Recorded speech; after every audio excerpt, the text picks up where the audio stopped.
Hi viewers, good morning. இங்கே பாருங்கள், நாங்கள் எங்கள் ஊருக்கு போயிருந்தோம், ஆந்திராவுக்கு. அங்கே வந்து பக்கத்து வீட்டில் சந்திரண்ணன் ஒருத்தங்க இருக்காங்க. எல்லாம் க்ளோஸ் ஃப்ரெண்ட்ஸ் தான். அவங்க வீட்டு முருங்கை மரத்தில் நல்ல காப்பு. மரம் ஃபுல்லாக ஒரே முருங்கை காய் தான். பாருங்கள் எவ்வளோ காய் இருக்குது பாருங்கள். அவங்க எப்படி விற்க போகிறதில்ல, நம்ம தங்கியிருந்தாக்கா முருங்கைக்கீரை, முருங்கை கூட்டு, முருங்கைக்காய் பொரியல், முருங்கைக்காய் சாம்பார் எல்லாம் வச்சுருக்கலாம். கேட்டும் வாங்கிட்டு வரல, கொஞ்சம் வேலையாக போயிருந்தோம், அதனால் பார்த்துட்டு வந்துட்டோம். இது வந்து தோட்டத்து முருங்கைன்னு சொன்னால் டேஸ்ட்டாக இருக்கும். தோட்டம்னாக்கா இந்த வெத்தலை தோட்டத்தில் வச்சுருப்பாங்க.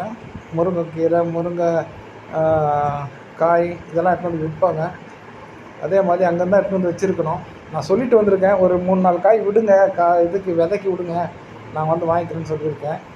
நம்மளும் நட்டு பார்க்கலாம். இந்த பாருங்கள், அவங்க தம்பி வீட்லேயும் வச்சுருக்காங்க. பாருங்கள் காய்ங்க எவ்வளோ நீட்டாக இருக்குது பாருங்கள், சூப்பராக இருக்குது.